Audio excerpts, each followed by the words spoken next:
Capítulo 18. O surgimento, o progresso, as perseguições e o sofrimento dos Quakers. Ao tratar desse povo, sob uma perspectiva histórica, nos vemos compelidos a lembrá-los com muita ternura. Não se pode negar que diferem da generalidade dos protestantes em alguns dos principais pontos da religião. E, no entanto, como dissidentes protestantes, são incluídos na descrição da lei da tolerância. Não é de nossa alçada investigar se existiram povos que partilhavam de suas crenças nas eras primitivas do cristianismo. Talvez não, em alguns aspectos, mas não devemos descrevê-los como eram, e sim como são agora. É certo que foram tratados por vários autores de maneira muito desdenhosa. É igualmente certo que não mereciam tal tratamento. Foram denominados Quakers como um termo depreciativo em consequência das aparentes convulsões que sofriam quando pregavam seus discursos, pois imaginavam ser aquele o efeito da inspiração divina. Aqui não nos cabe questionar se as crenças desse povo estão de acordo com o Evangelho, mas é certo que seu primeiro líder, como indivíduo, era um homem de nascimento obscuro, que primeiro viveu em Leicestershire, por volta do ano de 1624. Ao nos referirmos a esse homem, entregaremos nossas próprias crenças de maneira histórica e unindo-as ao que foi dito pelos próprios amigos. Procuraremos fornecer uma narrativa completa. George Fox era descendente de pais honestos e respeitados, que o criaram na religião nacional. No entanto, para uma criança era muito religioso, firme, consistente e observador, aparentando estar além de sua idade, detentor de um conhecimento incomum acerca dos assuntos divinos. Foi criado para cuidar de animais e outros negócios rurais e estava particularmente inclinado à ocupação solitária de um pastor.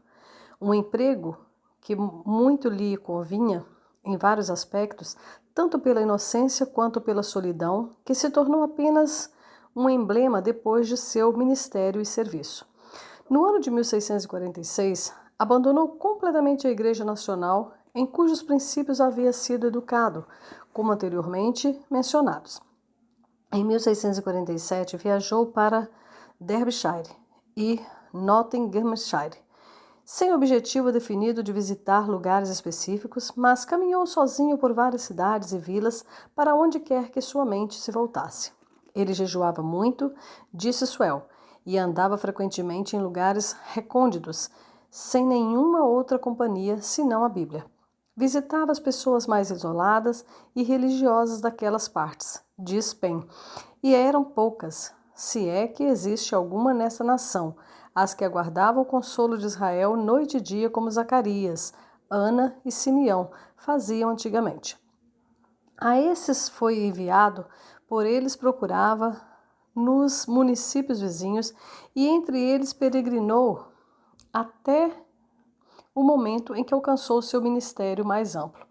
Nesse tempo, ensinava e era um exemplo de tranquilidade, esforçando-se para tirá-los de um exercício superficial da religião, testificando e direcionando-os à luz de Cristo que neles havia, incentivando-os a esperar com paciência e a sentir o poder de tal espera despertava em seus corações, a fim de que seu conhecimento e adoração a Deus pudessem consistir no poder de uma vida sem fim, encontrada na luz, quando obedecida em sua manifestação no homem.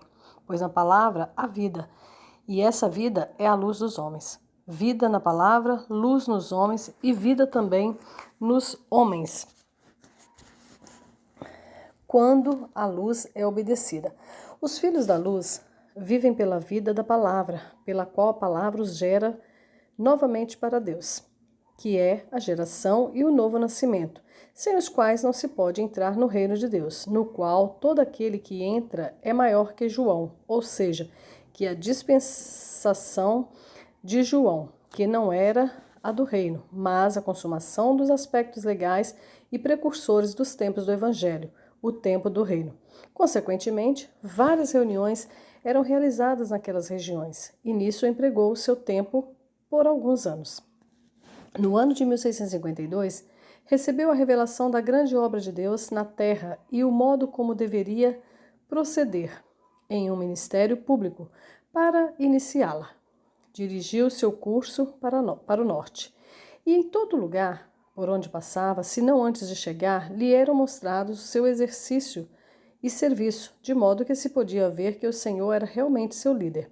Fez muitos se converterem às suas crenças e muitos homens piedosos e bons se juntaram a ele em seu ministério.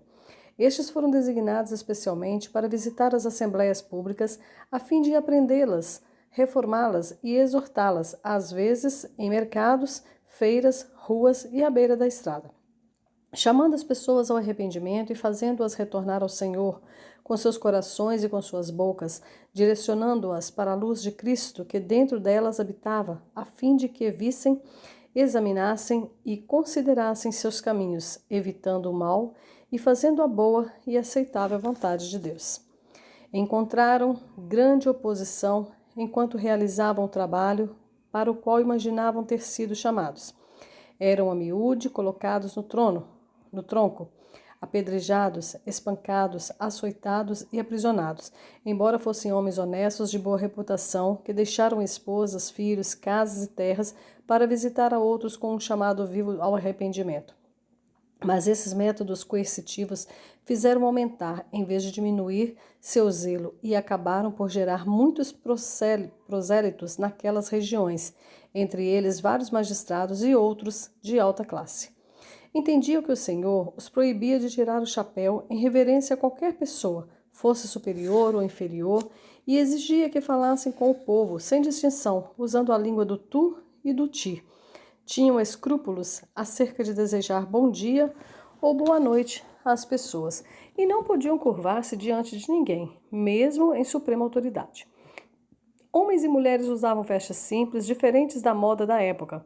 Não otorgavam nem aceitavam nenhum título de respeito ou honra, nem chamavam qualquer homem de mestre na terra. Citavam vários textos das Escrituras em defesa dessas singularidades, como de modo algum jureis. Ou, como podeis crer, vós, os que aceitais glória uns dos outros, e contudo não procurais a glória que vem do Deus único? Etc. Baseavam a religião em uma luz interior e em um impulso extraordinário do Espírito Santo.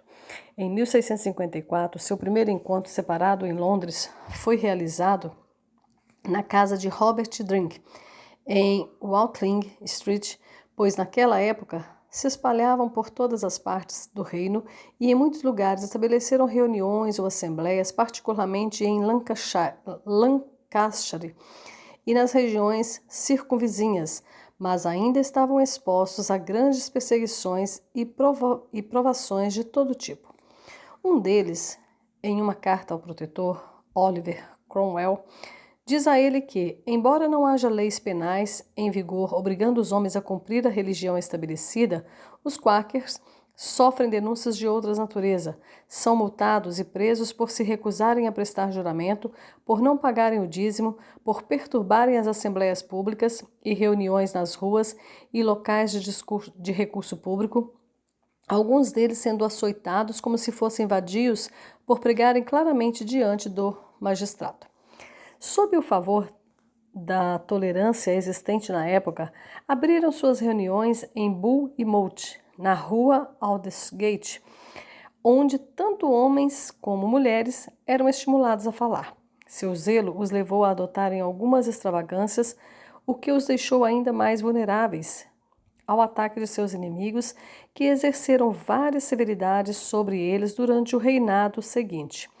Suprimida a insensata insurreição de Venner, o governo publicou uma proclamação proibindo os anabatistas, quáquers e homens da quinta monarquia de se reunirem ou de o fazerem sob o pretexto de adorar a Deus, exceto em alguma igreja paroquial, capela ou em casas particulares com o consentimento das pessoas que ali habitavam, de modo que seriam consideradas ilegais e desordeiras todas as reuniões em outros lugares.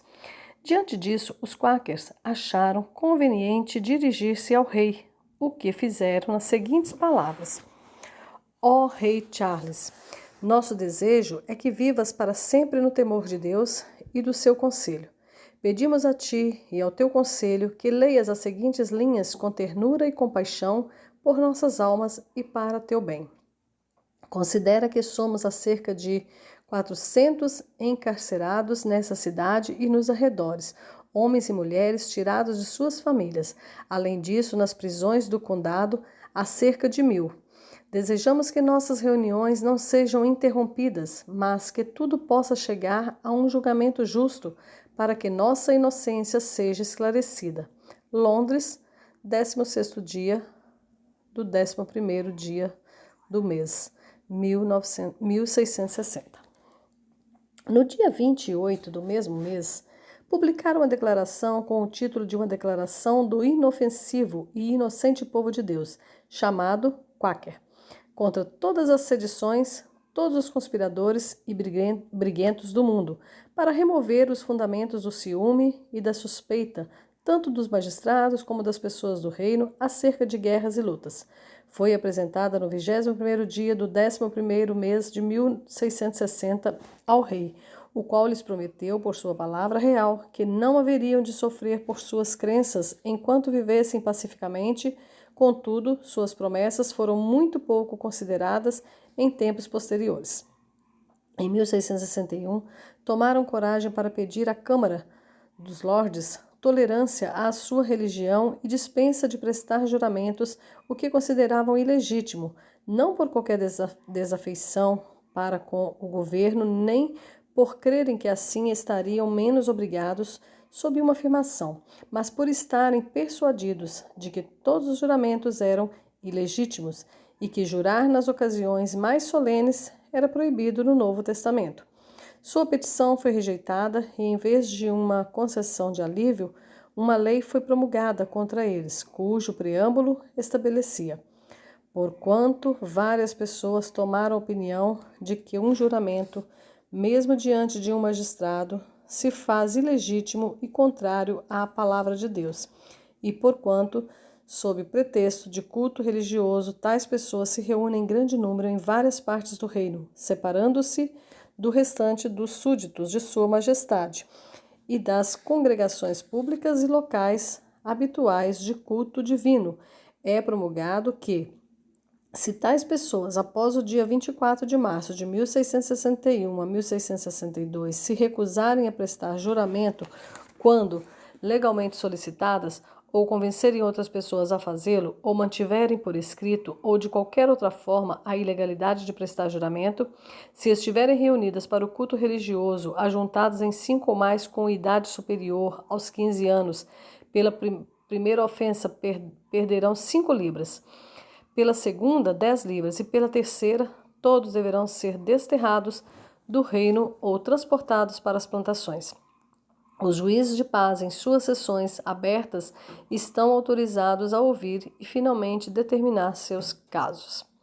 Essa lei teve um terrível efeito sobre os Quakers, embora bem os soubesse e fosse notório que essas pessoas conscientes estavam longe de qualquer tipo de sedição ou rebelião contra o governo.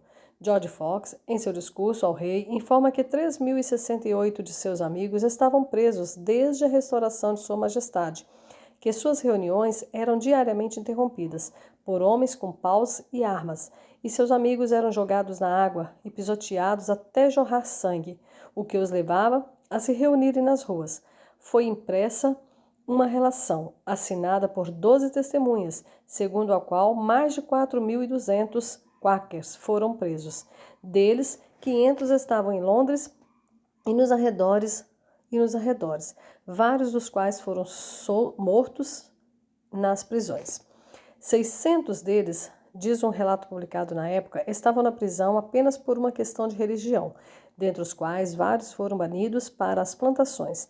Em resumo, os Quakers deram tanto trabalho aos informantes que estes tiveram menos tempo para comparecer às reuniões de outros dissidentes. No entanto, sob todas essas calamidades, guardavam a paciência e a modéstia para com o governo, e por ocasião da conspiração de Hay House, em 1682, julgaram apropriado declarar sua inocência a respeito dessa fraudulenta conspiração, em um discurso ao rei, no qual apelavam ao esquadriador de todos os corações, dizendo que seus princípios não lhes permitiam tomar armas em defesa própria, muito menos para se vingarem pelos ferimentos recebidos de outros, que oravam continuamente pela segurança e preservação do rei, e que humildemente suplicavam a sua majestade que tivesse compaixão de seus amigos sofredores, os quais enchiam as prisões de tal forma que lhes faltava o ar, o que contribuía para o aparente risco de suas vidas e para o perigo de infecções em diversos lugares. Além disso, muitas casas, lojas, celeiros e campos são saqueados e os bens, o trigo e o gado são levados, de modo que o comércio e a agricultura são desencorajados, empobrecendo um grande número de pessoas pacíficas e trabalhadoras. Tudo isso por nenhum motivo senão o exercício de uma consciência sensível no culto ao Deus Todo-Poderoso, que é o Senhor soberano e o Rei da consciência dos homens. Quando Jaime II ascendeu ao trono, dirigiram-se a esse monarca de maneira honesta e clara, dizendo-lhe: viemos testemunhar nossa tristeza pela morte de nosso bom amigo, Carlos, e nossa alegria por ter sido feito nosso governante. Dizem-nos que não compartilhas das convicções da Igreja da Inglaterra mais do que nós. Portanto, esperamos que nos concedas a mesma liberdade que permitis a ti mesmo. Fazendo isso, desejamos a ti toda sorte de felicidade. Quando Jaime II, por seu de dispensar seus discípulos das obrigações, concedeu liberdade aos dissidentes, tiveram algum alívio de seus problemas, o que de fato já era tempo de acontecer, pois haviam aumentado a uma enorme quantidade. Um ano antes, para eles, um ano de alegre libertação. Em uma petição a Jaime pelo fim de seus sofrimentos, declararam que, nos últimos tempos, mais de 1.500 de seus amigos, homens e mulheres, dos quais agora restavam 1.383, sendo 200 deles mulheres, foram sentenciados por desacato à autoridade, e mais de 300 dessas pessoas foram sentenciadas por recusarem o juramento de lealdade, porque não podiam jurar. 350 morreram na prisão desde o ano de 1680. Em Londres, a prisão de Newgate ficou lotada. Nesses 2 anos, por vezes, houve quase 20 pessoas em uma única cela, onde várias foram sufocadas e outras acabaram adoecendo e foram retiradas até que morreram de febres malignas em poucos dias. Terríveis violências ultrajantes, perturbações, lamentáveis distribuições e saques ocorreram contra os bens e propriedades das pessoas por parte de um grupo de informante, autores de declarações infundadas, extravagantes e impiedosos, devido a perseguições baseadas na lei de conspiração, outras em decretos quitan, bem como em outros processos pelo valor de 20 libras ao mês, tendo 2/3 de suas propriedades confiscadas pelo rei. Alguns não tinham cama para dormir, outros não tinham gado para lavrar o solo, nem trigo para comida ou pão, nem ferramentas para trabalhar. Os ditos informantes e oficiais de justiça em alguns lugares invadiam casas e faziam grandes estragos e saques, sob o pretexto de servir ao rei e à igreja. Nossas assembleias religiosas têm sido acusadas, de acordo com a lei comum, de serem desordeiras e perturbarem a paz pública, motivo pelo qual muitos foram confinados na prisão, sem que fosse considerada sua idade, e muitos encerrados em buracos e masmorras.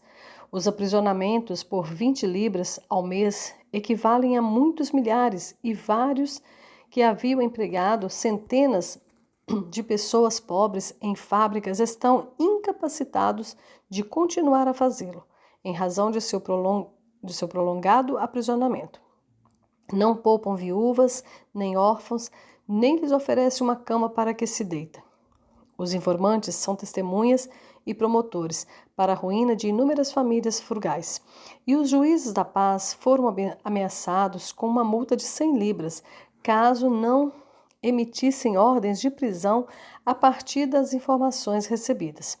Com essa petição, apresentaram uma lista de seus amigos na prisão, nos vários condados, os quais somavam 460. Durante o reinado do rei Jaime II, por meio da intercessão de seu amigo, o Sr. Penn, este povo foi tratado com mais indulgência do que nunca.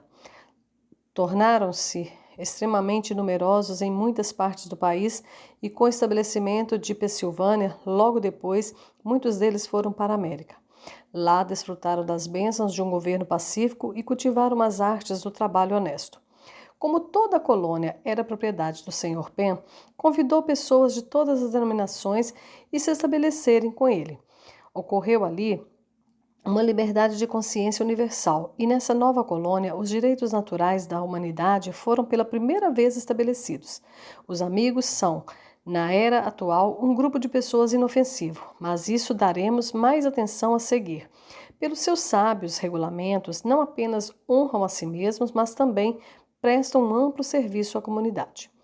Aqui pode ser necessário observar que, como os amigos, comumente chamados Quakers, não prestam juramento em um tribunal de justiça, sua afirmação é permitida em todos os assuntos civis.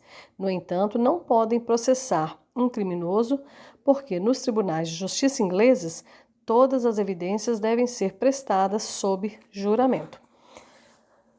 Um relato das perseguições aos amigos, comumente chamados Quakers, nos Estados Unidos. Por volta de meados do século XVII, muita perseguição e sofrimento foram infligidos a uma seita de dissidentes protestantes, comumente chamados Quakers, um povo que surgiu naquela época na Inglaterra, alguns dos quais selaram seu testemunho com o próprio sangue. Para relatar o que houve com esse povo, aqui consta a história de Sewell ou Gouge. Os principais motivos pelos quais seu inconformismo de consciência os fez suscetíveis às penas da lei foram: primeiro, a resolução cristã de se reunir publicamente para a adoração a Deus da maneira mais agradável às suas consciências. 2. A recusa em pagar o dízimo, que considerava uma cerimônia judaica revogada pela vinda de Cristo. 3. Seu testemunho contra guerras e lutas, cuja prática julgavam-se inconsistente com o mandamento de Cristo: amai os vossos inimigos, em Mateus 5,44.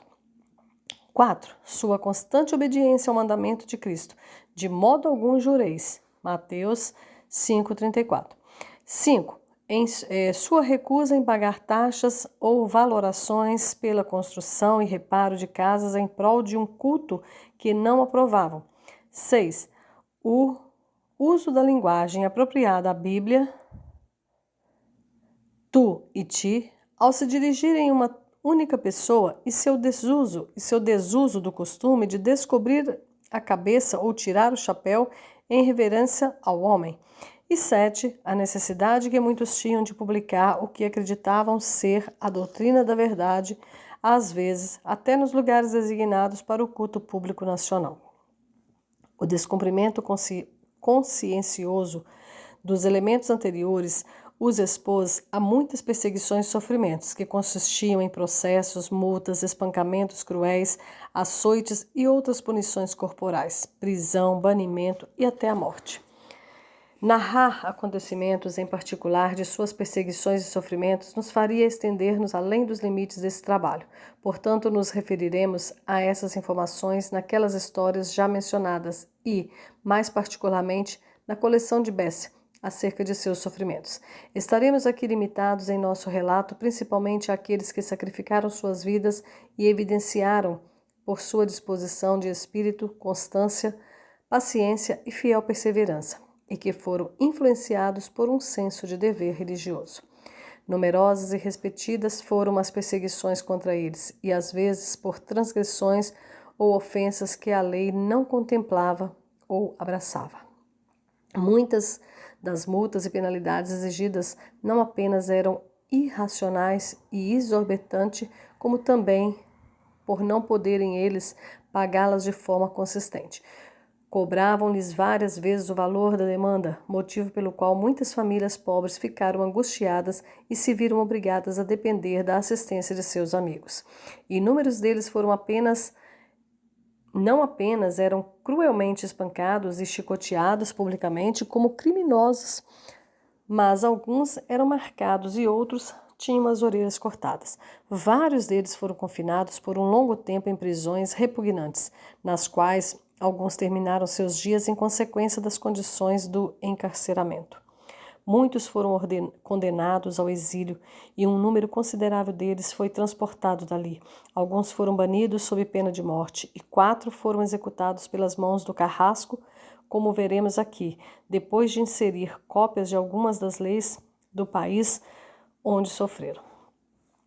Em uma corte geral realizada em Boston, em 14 de outubro de 1656, uma seita amaldiçoada de hereges foi recentemente criada no mundo, os quais são comumente chamados Quakers, que se veem enviados por Deus e infalivelmente auxiliados pelo Espírito, para falar e escrever opiniões blasfemas, desprezando o governo e a ordem de Deus na igreja e na comunidade, falando mal de dignidades, censurando e injuriando magistrados e ministros, procurando desviar o povo da fé e ganhar prosélitos por seus caminhos perniciosos.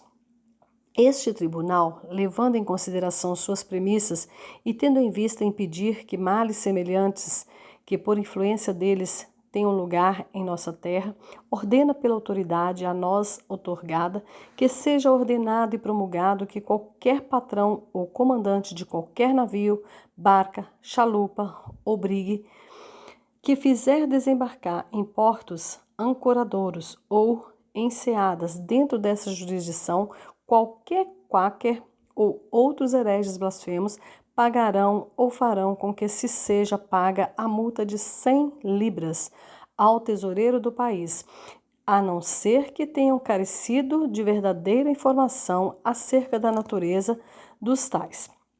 Nesse caso, tem a liberdade de desmontar sua inocência com um juramento, na ausência de evidências suficientes do contrário.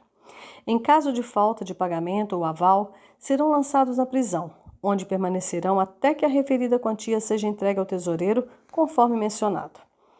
O comandante de qualquer brigue, navio ou embarcação condenado legalmente deverá apresentar um aval ao governador ou a qualquer um ou mais magistrados que tenham poder para fazer ou para levar os hereges de volta ao local de onde os trouxera.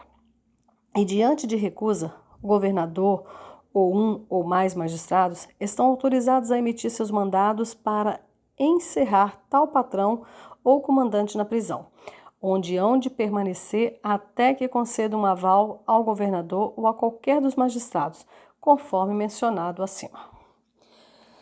E é por meio deste ainda ordenado e promulgado que qualquer quaker adentrando este país, vindo de regiões estrangeiras ou entrando nessa jurisdição pelas cidades circunvizinhas, será imediatamente encerrado na casa de correção, e na sua entrada será severamente açoitado e mantido em constante labor pelo guardião, sem permissão para conversar ou se comunicar com ninguém durante o tempo de sua prisão, que não deverá se prolongar para além do que a necessidade exigir.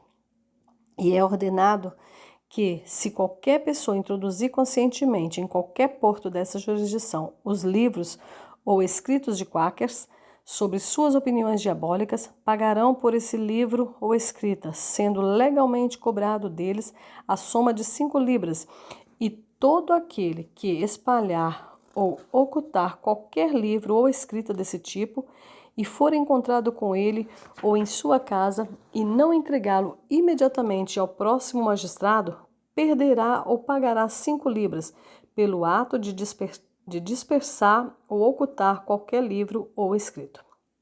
E é promulgado ainda que, se qualquer pessoa dessa colônia se encarregar de defender as opiniões heréticas dos quakers ou qualquer de seus livros e artigos, será multada pela primeira vez em 40 shillings, se persistir em fazê-lo e defendê-los novamente uma segunda vez, 4 libras. Se não obstante continuar a defender e manter as opiniões heréticas dos referidos quakers, será encerrada na casa de correção, até que haja uma passagem conveniente para enviá-la para fora dessa terra, sendo condenada ao desterro pelo tribunal. Por fim, é por este meio ordenado que qualquer pessoa que injuriarem magistrados ou ministros, como é habitual dos quakers, sejam severamente açoitadas ou paguem a quantia de 5 libras. Esta é uma cópia fiel da ordem do tribunal, como atesta Edward Howson Sack. Em uma corte geral realizada em Boston, em 14 de outubro de 1657. Como um complemento à última ordem, em referência à vinda ou ao transporte de qualquer adepto da amaldiçoada seita dos quakers para essa jurisdição, é ordenado que quem a partir de agora traga ou faça trazer, direto ou indiretamente, qualquer quaker ou outros hereges blasfemos a essa jurisdição, lhe será cobrada a soma de 100 libras para o país, e por mandado de qualquer magistrado será condenado à prisão, onde permanecerá até que a pena seja cumprida e paga. E se qualquer dentro dessa jurisdição, a partir de agora, acolher e ocultar qualquer quaker ou outros hereges blasfemos, sabendo que os são, perderá para o país 40 shillings por cada hora de hospitalidade e ocultação de qualquer quaker, etc., conforme mencionado acima, e será condenado à prisão conforme ordenado, até que o confisco seja totalmente pago. E ainda ordena-se que, se algum quaker tiver a presunção, depois de ter sofrido o que a lei exige, de entrar nessa jurisdição, caso seja homem, tenha uma de suas orelhas cortada após a primeira ofensa e fique mantido em labor na casa de correção, até que possa ser dispensado diante de fiança, e pela segunda ofensa terá sua outra orelha cortada, e toda mulher quaker, após haver sofrido o efeito da lei aqui, que tiver a presunção de entrar nessa jurisdição, seja severamente açoitada e mantida em labor na casa de correção, até que possa ser dispensada diante de fiança, e caso retorne outra vez, será tratada da mesma forma. E qualquer quaker, homem ou mulher, que pela terceira vez aqui transgredir a lei, terá a língua perfurada com ferro quente e será mantido na casa da correção em labor, até que seja dispensado mediante pagamento de fiança. Ordena-se também que todo e qualquer quaker que surgir dentre nós seja tratado da mesma forma e sofra o mesmo castigo que a lei prevê contra os quakers estrangeiros. Eduardo Harrison Sack. Decreto feito em Tribunal Geral, realizado em Boston no dia 20 de outubro de 1658. Visto que é uma seita perniciosa, comumente chamada Quakers, recém-surgida, que por palavra falada e escrita divulgou e advogou muitos perigosos e horríveis dogmas, e assume a responsabilidade de converter e alterar os louváveis costumes recebidos de nossa nação, isto é, oferecer respeito aos quais ou reverência aos superiores, cujas ações tendem a enfraquecer o governo civil e também a destruir a ordem das igrejas, ao negar todas as formas estabelecidas de culto e retirando-se da comunhão ordenada da igreja, permitida e aprovada por todos os ortodoxos adeptos de verdade, e em vez disso, e em oposição a isso, frequentemente se encontrando sozinhos, insinuando-se nas mentes dos simplórios, ou que sejam pelo menos afetados pela ordem e governo da igreja e da comunidade, pelos quais vários de nossos habitantes foram infectados, não obstante todas as leis anteriores criadas em consequência da experiência de suas arrogantes e ousadas intromissões para disseminar seus princípios entre nós, proibindo sua entrada nessa jurisdição, não retrocederam em suas tentativas ímpias de enfraquecer nossa paz e nos expor à ruína. Para sua prevenção, este tribunal ordena e promulga que qualquer pessoa ou pessoas da seita amaldiçoada dos quakers que não seja um habitante mas se encontre dentro dessa jurisdição, seja detida sem mandado, e caso nenhum magistrado esteja à disposição, por qualquer policial, comissário ou edil, e transportada de policial para policial até o próximo magistrado, que deve condenar a pessoa à prisão em regime fechado para ali permanecer, sem fiança, até o próximo conselho de assistentes, onde deverá passar por julgamento legal. E sendo condenado por pertencer à seita dos quakers, será sentenciado ao exílio sob pena de morte, e que todo habitante dessa jurisdição, uma vez condenado por pertencer à seita acima mencionada, seja adotando, divulgando ou defendendo as horríveis opiniões dos quakers, seja incitando a amotinação, a sedição ou a rebelião contra o governo, ou adotando suas práticas abusivas e destrutivas, ou seja, negando o respeito civil aos iguais e superiores e ausentando-se das assembleias da igreja. E, ao invés disso, frequentando reuniões próprias em oposição à ordem de nossa igreja, concordando com ou aceitando qualquer notório quaker e os princípios e práticas dos quakers, que são opostos às reconhecidas opiniões ortodoxas dos piedosos, e se empenhando em desestimular os outros quanto ao governo civil e à ordem da igreja, ou condenando as práticas e os procedimentos deste tribunal contra os quakers, manifestando assim seu consentimento com aqueles cujo objetivo é derrubar a ordem estabelecida pela igreja e pelo Estado.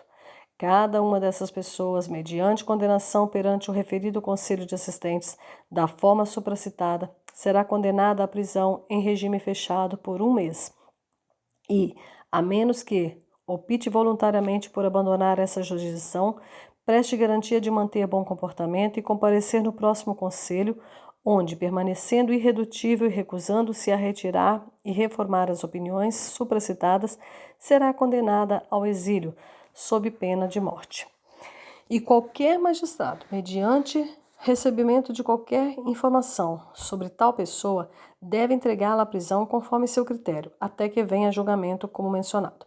Parece que também foram aprovadas leis nas 2 colônias de New Plymouth e New Haven e no assentamento holandês de Nova Amsterdã. Hoje, Nova York, proibindo o povo chamado Quakers de entrar nesses lugares, sob severas penalidades, em consequência das quais alguns passaram por considerável sofrimento. Os 2 primeiros a serem executados foram William Robson, comerciante de Londres, e Marmaduke Stevenson, um camponês de Yorkshire. Estes, ao chegarem em Boston no início de setembro, foram convocados pelo Conselho de Assistentes e ali condenados ao exílio sob pena de morte. Essa sentença também foi proferida para Mary Dear, mencionada a seguir, e Nicholas Davis, que estavam ambos em Boston. Mas William Robinson, sendo considerado um persecutor, também foi condenado a ser severamente açoitado, e o policial recebeu ordens de encontrar um homem capaz de fazê-lo. Então Robinson foi trazido para a rua e lá foi despido, e com as mãos enfiadas nos buracos da carruagem de um grande canhão, onde o carcereiro segurava, o carrasco lhe deu 20 chibatadas com um chicote triplo. Então ele e os outros prisioneiros foram logo libertados e exilados, conforme disposto no seguinte mandado. Exige-se, por meio desta soltura de William Robson, Marmaduke Stevenson, Mary Dear e Nicholas Davis, que, por ordem da corte e do conselho, haviam sido presos porque foi revelado por suas próprias confissões, palavras e ações que são quakers. Portanto, foi proferida uma sentença contra eles, para deixarem essa jurisdição sob pena de morte, e que devem responder por sua conta e risco, se eles ou qualquer um deles, após o 14º dia deste mês, setembro, forem encontrados nessa jurisdição ou em qualquer parte dela. Edward Harrison, Boston, 12 de setembro de 1659. Mesmo tendo Mary Dear e Nicholas Davis abandonado a jurisdição naquele prazo, Robinson e Stevenson, embora tenham sido da cidade de Boston, ainda não tinham conseguido decidir, pois estavam tomados de preocupação, deixar essa jurisdição, apesar de suas vidas estarem em risco. E assim foram a Salem e a alguns lugares próximos para visitar e edificar seus amigos na fé, mas não demorou muito para que fossem levados e encarcerados novamente em Boston, com correntes presas às suas pernas. No mês seguinte, Mary Dia voltou também. E enquanto estava diante da prisão, conversando com Christopher Holden, que havia vindo para procurar um navio com destino à Inglaterra, para onde pretendia ir também, foi presa. Assim, eles tinham agora 3 pessoas que, de acordo com a lei, haviam renunciado às suas vidas. E no dia 20 de outubro, esses 3 foram levados a tribunal, onde John Endicott e outros foram convocados. Sendo chamado ao tribunal, Endicott ordenou que o carcereiro lhes removesse os chapéus e então disse que havia criado várias leis para manter os quáquers longe deles, e nem chicotear, nem aprisionar, nem cortar orelhas, nem exílio sob punição de morte os havia mantido longe. Além disso, disse, nem ele nem os outros presentes desejavam sua morte. No entanto, suas seguintes palavras, sem mais delongas, foram: ouçam e ouçam atentamente sua sentença de morte. A sentença de morte também foi proferida para Marmaduke Stevenson, Mary Dia e William Edridge. Vários outros foram presos, açoitados e multados. Não temos intenção de justificar os peregrinos por este procederes, mas pensamos que, considerando as circunstâncias da época em que viviam, sua conduta admite muita contemporização. Os pais da Nova Inglaterra sofreram incríveis dificuldades para se proverem de um lar em meio à vastidão da natureza e para se protegerem no imperturbável gozo de seus direitos, que haviam obtido a preço tão elevado, às vezes adotavam medidas que, se julgadas pelas visões mais esclarecidas e liberais dos dias atuais, seriam de imediato consideradas totalmente injustificáveis, mas serão condenados sem piedade por não agir de acordo com princípios que não eram reconhecidos nem conhecidos por toda a cristandade? Serão eles mesmos responsáveis por opiniões e condutas que se tornaram sagradas durante a antiguidade e que eram comuns aos cristãos de todas as outras denominações? Todo governo, então, existente tomava para si o direito de legislar em questões de religião e restringir a heresia pelos estatutos penais. Esse direito foi reivindicado pelos governantes, admitido pelos súditos e é sancionado pelos nomes de Lord Bacon e Montesquieu, e muitos outros igualmente famosos por sua grande inteligência e erudição. É injusto, então, acusar uma pobre seita perseguida pelos pecados de toda a cristandade? A culpa de nossos pais foi culpa da época e, embora isso não possa justificar, certamente fornece atenuação de sua conduta. Pode-se também condená-los por não entenderem e agirem de acordo com os princípios da tolerância religiosa. Ao mesmo tempo, nada mais justo dizer que, por mais imperfeitos que fossem seus pontos de vista sobre o direito à defesa, ainda estavam muito adiantados em relação à época a que pertenciam, e é a eles mais do que a qualquer outra classe de homens na Terra que o mundo é grato pelas visões mais racionais que agora prevalecem sobre o tema da liberdade civil e religiosa.